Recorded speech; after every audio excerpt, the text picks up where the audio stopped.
Good evening. I hope you are doing fine. So we continue from the yesterday's lecture. I was explaining yesterday how do we extract energy from the food and how the energy comes in the food. Now I'm going to give you the big picture. The food we eat, the food we eat can be categorized as carbohydrate. There is some problem with the pen, I guess. Let's fix it. It's carbohydrates, proteins, and lipids. Carbohydrates are also called the staple food. I mean, all the food in our every meal, carbohydrate must have to be present. The major sources of food which contains carbohydrate are flour, rice, potato, and the protein we get from egg, um, meat, lipids, all the oil and grease that we take in our diet. In addition, there are also other nutrients which are present in our diet, which are vitamins, minerals, water. But these things per se cannot produce energy. They help in the metabolism, but they don't produce energy themselves. They don't produce ATP. The ATP is produced, ATPs, all the ATPs are produced by one of these three foods. Fine. Now, how? This is our question. So, let me make it clear. Just four steps, and the things will be okay. And that is the big picture. Although these things never come in exam, but understanding these things is essential for understanding biochemistry. So, you have carbohydrates. You take in carbohydrate in your diet, you take in protein in your diet, you take in lipids in your diet. And the first thing that happens to these things is mastication. That you chew that all thing and convert these things into bolus. And then comes the digestion. That happens that starts in mouth, then happens in the stomach as well as in the intestines. So after digestion, and digestion is a hydrolytic reaction. This is important. Digestion is hydrolytic reaction. Means breakdown of the larger molecules into the smaller molecules. So the protein as a large molecule, it will be hydrolyzed or digested finally into amino acids. And the carbohydrates will be digested finally into monosaccharides. And the monosaccharides most abundantly present in the living organ in the diet are glucose. All this glucose comes from starch, fructose that we get from sucrose, as well as galactose that we get from the milk and milk products. Right? So these are the major monosaccharides that are present in our diet, and we will study the metabolism of these monosaccharides. And similarly, lipids after digestion are converted into or hydrolyzed into fatty acids, glycerol, cholesterol, sphingosine. So this is the first step. So what is the first step that happens to the food is digestion. And after digestion we get what is the product, what is the result of digestion? Result of digestion is non-hydrolyzable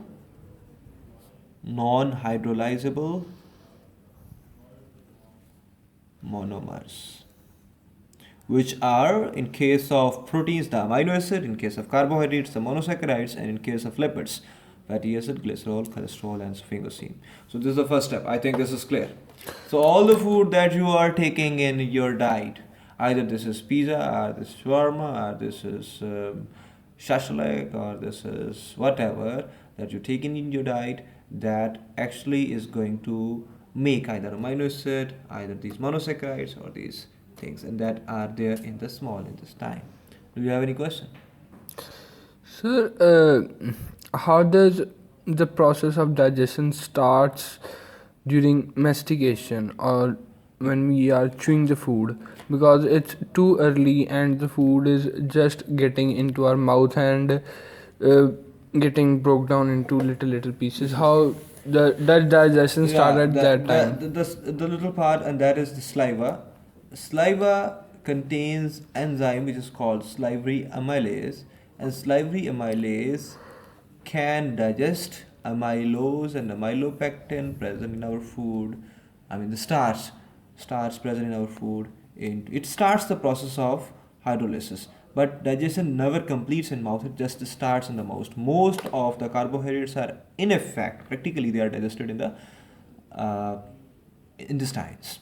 Okay, the major digestion of the carbohydrates happens in the intestine, but the digestion can start in mouth by the help of salivary amylase. Well, now this first step is, this should be clear, the first step. And now we have in the small intestine these monomers. Now these monomers, and now comes the second step, and that is absorption of non-hydrolyzable food. Right? Second step, absorption of non-hydrolyzable food. Now there are two types of non-hydrolyzable food that are present, and one are the water soluble and the other are lipid soluble. And the absorption takes place, most of the absorption takes place in ileum. Most of the absorption takes place in ileum. And if we get the microscopic structure of the ileum, it is like this. Right? These lines represent blood capillaries, and this represents lacteals, which are in fact the lymphatic capillaries. All water soluble things are absorbed into the blood capillaries, and from the blood capillaries of the small intestine they go to the hepatic portal vein, and from the hepatic portal vein they enter into the liver. Right? But the case with the lipid soluble things, for example fatty acids, cholesterol, is little different. It cannot enter directly into the bloodstream or the blood capillaries, so it enters into the lacteals.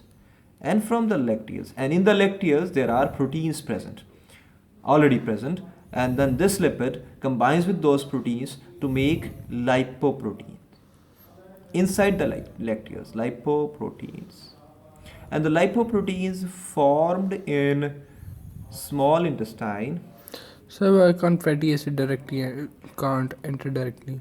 Why? Because fatty acids are the big molecule, and secondly they are lipid soluble, and the blood is water soluble.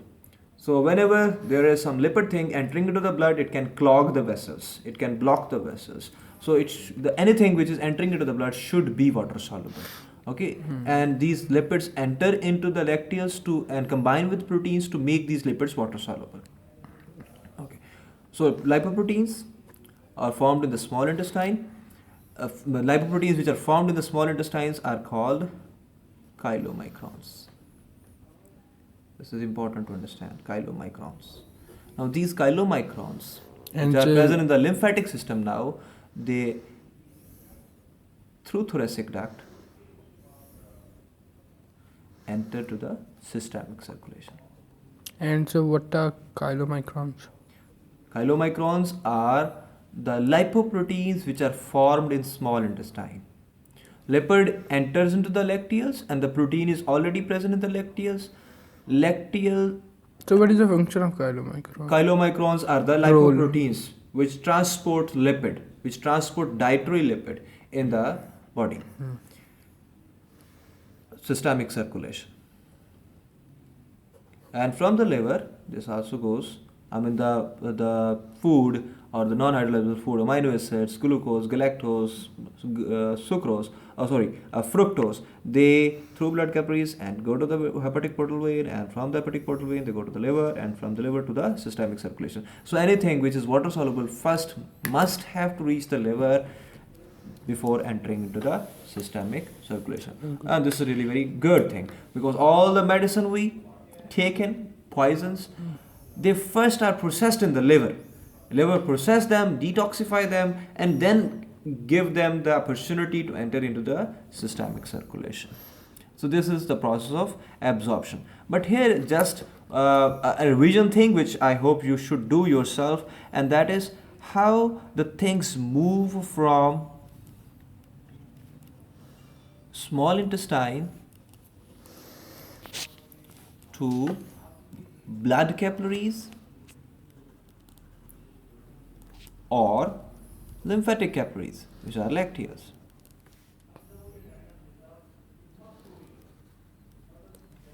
And to understand this question, we have to understand transport mechanisms. Transport mechanisms. And what are the transport mechanisms? You know, transport mechanisms are diffusion, osmosis, facilitated diffusion,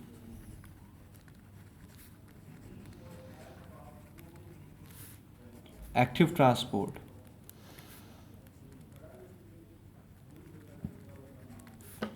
filtration, endocytosis, exocytosis. And endocytosis can be further classified into pinocytosis and phagocytosis. So you should have a review of all these transport mechanisms. For example, carbon dioxide, water, small molecules, they can cross the cell membrane by simple diffusion and osmosis, but the larger molecules may require facilitated diffusion. For example, glucose. We'll study that, and this is very important when we'll be studying the glycolysis. So the first and second step, first step is digestion. The second step is absorption. Now the third step. Don't think that this is boring. This is really very interesting. All right, you think that this is really boring. This is very interesting. I just explained the simple thing. You eat a lot of food. That food, yum, yum, yum, yum. You just chew that food, and that food goes to the esophagus, then to the stomach. There happens the hydrolysis of proteins, and then to the duodenum, then into the jejunum, and finally into the ileum. And in the ileum, we have non-hydrolyzable food, which cannot be further hydrolyzed because all the hydrolysis has taken place either in the stomach or in the intestines, and now we have just monomers, and then those monomers are absorbed into the blood. And they can be absorbed two ways. Either those monomers are water soluble. If they are water soluble, they are entering into the blood capillaries, and from the blood capillaries they will go to the hepatic portal vein, and from the hepatic portal vein into the liver, and from the liver to the systemic circulation. And in case of the lipid soluble things, they first go to the lacteals because they cannot directly go to the blood.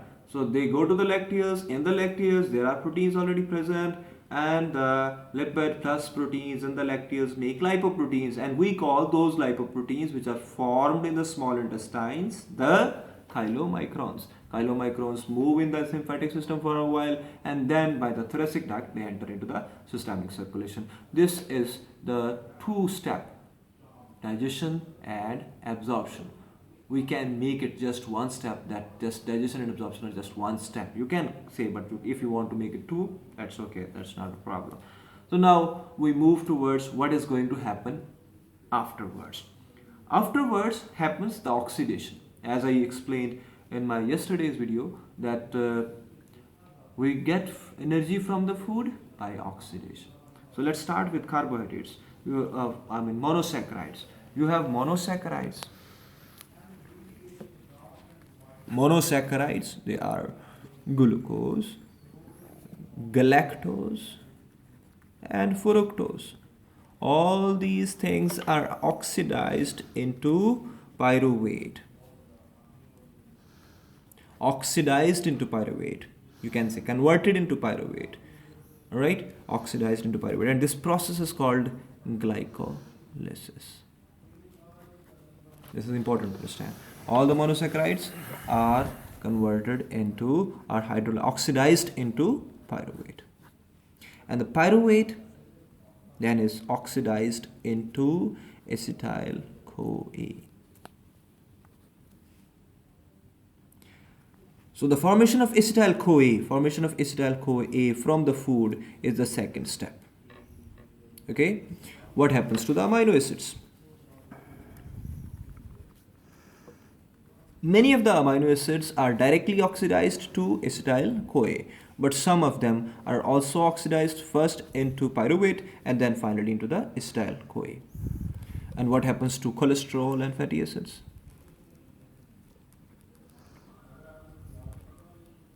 They are also oxidized to acetyl CoA. So actually all the food, this class represents lipids, this class represents carbohydrate, this class represents proteins, all these things ultimately make acetyl CoA. So the third step here, you can say, as we made digestion and absorption two separate steps, the third step is formation of acetyl CoA. Alright, and then this acetyl CoA, this is now the third step, fourth step you say, because fourth step, and the fourth step is that acetyl CoA enters into Krebs cycle. It is also called TCA cycle, tricarboxylic acid, TCA cycle, or it is also called citric acid cycle. And what is the product of this Krebs cycle? Is carbon dioxide and NADH and FADH2. And previously, when glycolysis happens, we get NADH and ATP as well. And when pyruvate is oxidized to acetyl CoA, converted into acetyl CoA, we get carbon dioxide and NADH. So in all this oxidation process, what we are getting, something is getting reduced, and what that something which is getting reduced is NADH, FADH2. And in the fifth and final step, all the NADH and FADH2 produced thus far will be oxidized back to NAD and FAD, and in the meanwhile oxygen will be reduced to water, and in addition we will get lot of ATP, and this fifth step is called electron transport chain. Do you understand? You see that? Now you see here, so there are actually 5 steps, and if you make digestion and absorption one step, then there are 4 steps. In the second step, in the first step, you know what is digestion, now you know what is the absorption, and then after digestion and absorption we are getting non-hydrolyzable things. Those non-hydrolyzable things are oxidized. If they are carbohydrates, they are oxidized to acetyl CoA.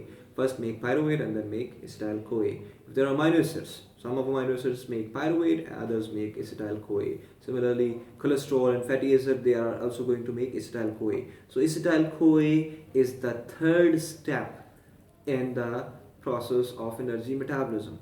And then in the fourth step, this acetyl CoA enters into TCA cycle. And finally, the products from glycolysis or from link reaction, and link reaction is the conversion of pyruvate to acetyl CoA is called link reaction.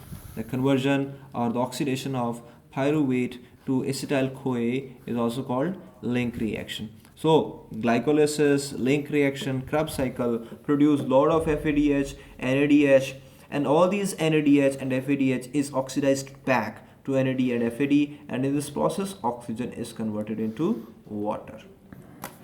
Let me sum it up, and that is, let me sum it up.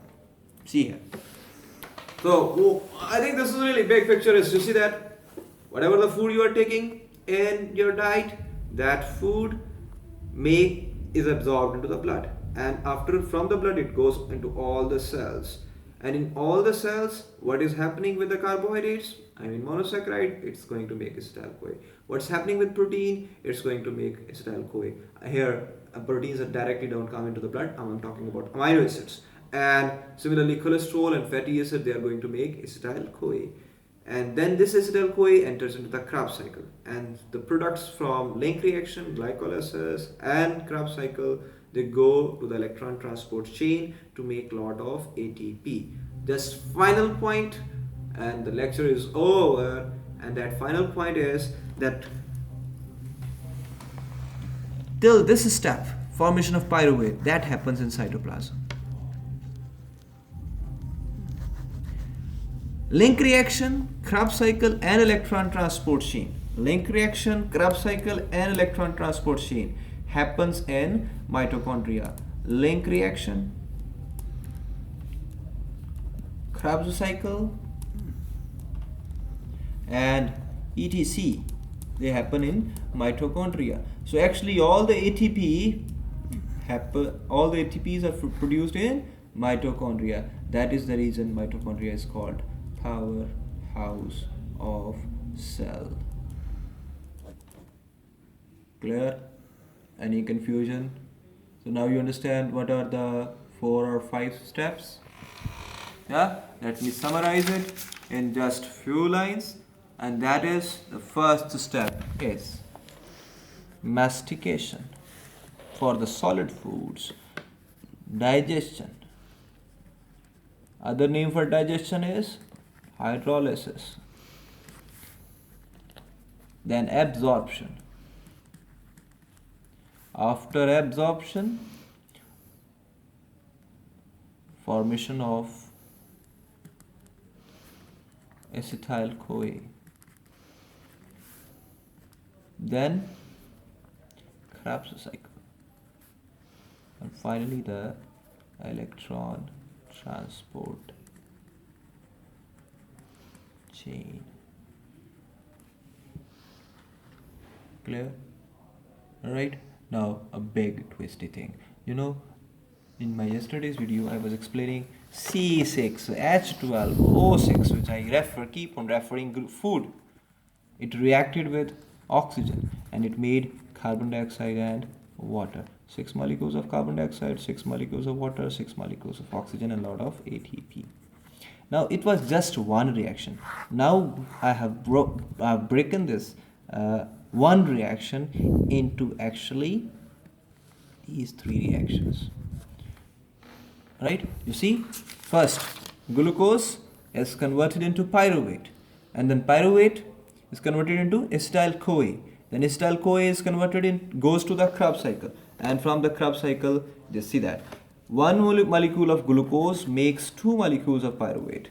2 molecules of glucose makes 2 molecules of acetyl-CoA. It means we are going to get 2 carbon dioxide molecules from 2 carbohydrates.